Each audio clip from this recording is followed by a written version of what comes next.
Muy buenos días. El título del domingo fue Enseñando con el ejemplo. Y se nos dejaron 4 lecciones.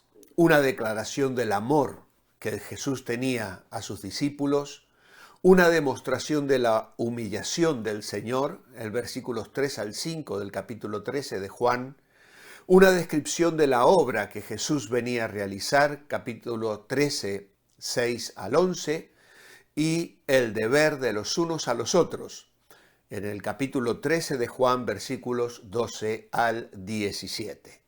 Un hermoso mensaje que el pastor Ramón Lagos, nuestro querido hermano y amigo Moncho, compartió en la Iglesia Evangélica Revive, cuyo mensaje podéis encontrar también en nuestro canal de YouTube. Aquellos que no lo habéis podido escuchar, os recomiendo que lo escuchéis porque es la base de los devocionales de esta semana. En un pequeño paréntesis al Evangelio de Marcos, pero deteniéndonos en la última noche en la que el Señor toma la Pascua con los discípulos y en la conversación que el Señor tiene con ellos en el aposento alto. El título que hemos colocado para los devocionales es Clases Particulares. Y hemos señalado que esta última noche, si debiéramos resumir la enseñanza de Jesús a sus discípulos, aquella enseñanza que les impartió en privado las últimas horas antes de ir a la cruz, podríamos hacerlo con una sola palabra: santidad. Santidad. Pero también hemos sugerido 2 enfoques.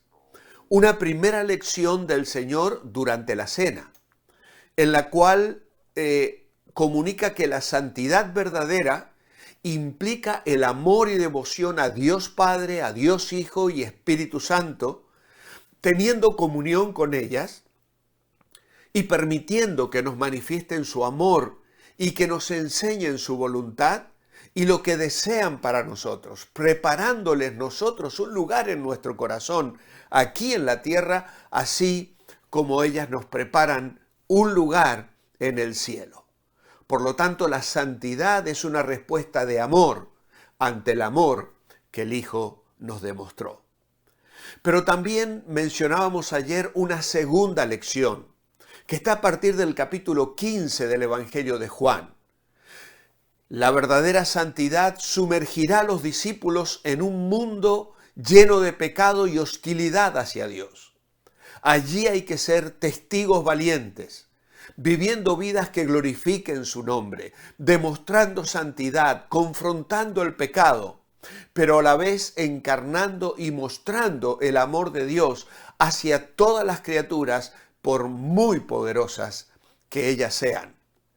Esta segunda lección el Señor la imparte en el trayecto que va desde el aposento alto, pasando por las calles de Jerusalén y seguramente llegando a Getsemaní, el Señor eleva ya la oración sacerdotal que encontramos en el Evangelio de Juan y el capítulo 17, donde en la quietud de aquel lugar Él ora por ellos y por los que han de creer en Jesús a partir del testimonio de ellos. Pero hoy queremos resaltar que podemos observar a Jesús también interactuando con 4 relaciones diferentes. Y de estas relaciones y de cómo Él interactúa, tenemos mucho que aprender.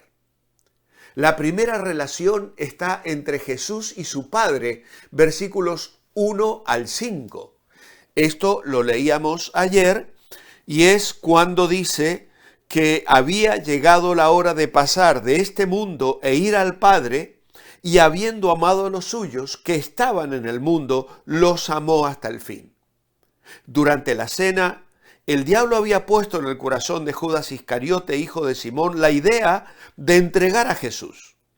Y Jesús sabía que el Padre había puesto en sus manos todas las cosas, y que había salido de Dios y que a Dios volvía. Así que estos primeros versículos nos hablan de la relación que Jesús mantiene con su Padre y en unos momentos vamos a meditar un poquito más sobre esto. La segunda es la relación y la forma en que Jesús interactúa, en este caso con Pedro. Y el versículo 6 nos dice que luego de poner agua en un lebrillo, en una palangana, lava los pies de los discípulos y los seca con una toalla, pero al llegar a Simón Pedro, éste le dijo: Señor, ¿vas a lavarme los pies tú a mí? Y entonces Jesús le responde: no puedes comprender lo que estoy haciendo, pero llegará el momento en que lo entenderás. Y Pedro se niega: jamás permitiré que me laves los pies. Y Jesús le dice: si no te lavo, no tendrás parte conmigo. Pedro responde: Señor, no solo los pies, sino también las manos y la cabeza. Y aquí está la gran lección.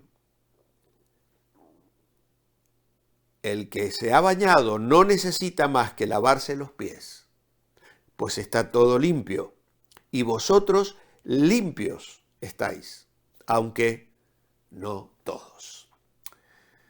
Así que esta segunda lección es una relación entre Jesús y Pedro. Por supuesto, un ejemplo extraordinario para nosotros también. La tercera relación es Jesús y los discípulos. Dice el verso 12 que después de lavarse los pies tomó su manto y volviéndose a la mesa les dijo: ¿comprendéis lo que os he hecho? Vosotros me llamáis maestro y señor y decís bien porque lo soy. Pues si yo, el Señor y Maestro, os he lavado los pies, lo mismo debéis hacer vosotros unos con otros. Os he dado ejemplo para que vosotros obréis como yo os he obrado con vosotros. Así que aquí tenemos la interrelación entre el Señor y el resto de los discípulos, llamando a una actitud que debe estar presente en nuestras relaciones con los hermanos en la fe. Y finalmente encontramos una cuarta interacción del Señor, y en este caso es con Judas. Versículo 18 dice: no hablo de todos vosotros, yo sé a quién es elegido, pero debe cumplirse la escritura: el que come pan conmigo se ha puesto en mi contra. Y entonces el Señor les declara en el versículo 21, os aseguro que uno de vosotros me va a entregar. Y los discípulos se miraban unos a otros con perplejidad y se preguntaban a quién se refería.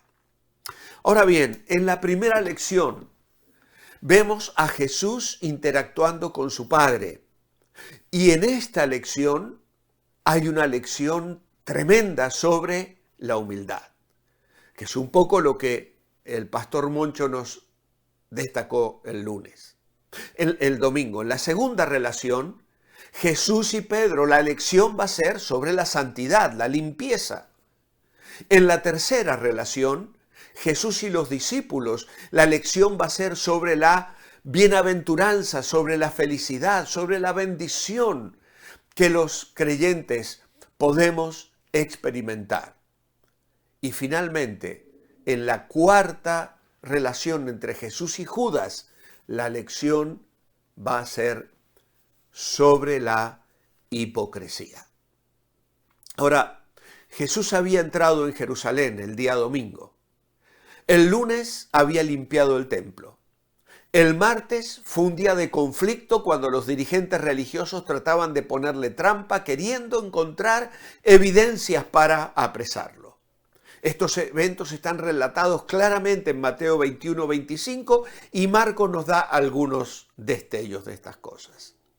El miércoles probablemente fue un día de descanso, pero el jueves Jesús se reúne en el aposento alto con los discípulos para comer, observar la Pascua. Y el énfasis aquí en el capítulo 13, versículos 1 al 3, es en cuanto a lo que nuestro Señor sabía, pero en el versículo 4 en adelante y 5 es en cuanto a lo que el Señor hizo. Jesús sabía que su hora había llegado. Y Moncho nos señalaba que el Evangelio de Juan, más que cualquiera de los otros escritores de los Evangelios, recalca el hecho de que Jesús vivía según un calendario divino, al cumplir la voluntad de su Padre. Podemos ver el desarrollo del tema en el Evangelio de Juan. En el capítulo 2, versículo 4 dice: Jesús, aún no ha venido mi hora, se lo dice a su madre.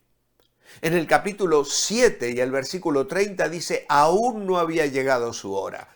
Se repite en el capítulo 8, versículo 20, aún no había llegado su hora.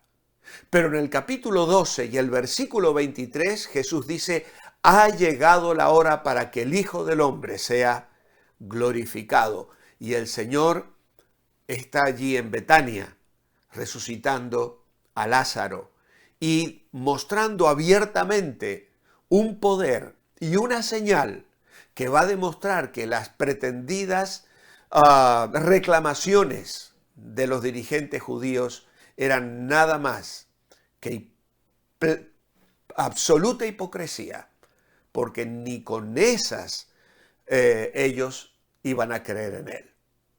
Capítulo 13, verso 1, sabiendo Jesús que su hora había llegado.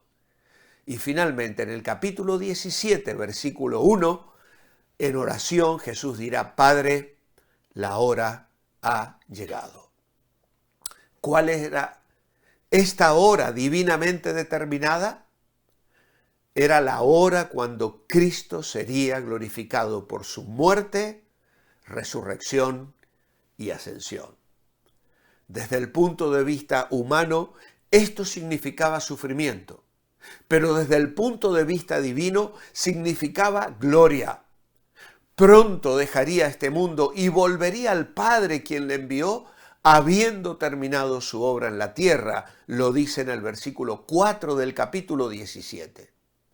Cuando el siervo de Dios está en la voluntad de Dios, es inmortal hasta que termine su obra. No podían apresar a Jesús y mucho menos matarlo, sino cuando la hora precisa había llegado. El Padre había puesto todas las cosas en las manos de su Hijo. Sin embargo, Jesús tomó una toalla y una vasija. Su humildad no brotaba de la pobreza, sino de las riquezas. Era rico, dirá Pablo en 2 Corintios 8, y sin embargo se hizo pobre. Hay un proverbio malayo que dice: mientras más llena está la espiga de trigo, más se inclina. Es asombroso cómo el Evangelio de Juan revela la humildad de nuestro Señor, a la vez que magnifica su deidad.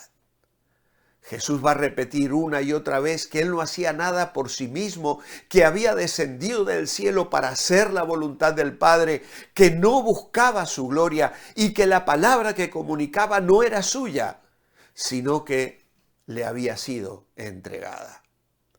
Y su expresión máxima de humildad la vamos a encontrar cuando enfrenta la cruz. Él era el soberano. Sin embargo, toma el lugar de un sirviente. Tenía todas las cosas en sus manos. Sin embargo, toma una toalla. Era el Señor y Maestro, pero sí sirve a sus seguidores. La humildad no es pensar menos de uno mismo. Es simplemente no pensar en uno mismo. La verdadera humildad brota de nuestra relación con Dios. Padre, en esta hora levantamos a ti nuestro corazón y pedimos que quites de nuestro corazón todo vestigio de orgullo y que reconozcamos que te pertenecemos y que solo somos algo en ti. Te bendecimos y te amamos en este día y queremos servirte con fidelidad. En tu nombre, amén. Os espero mañana, miércoles. Mientras tanto, manteneos bendecibles.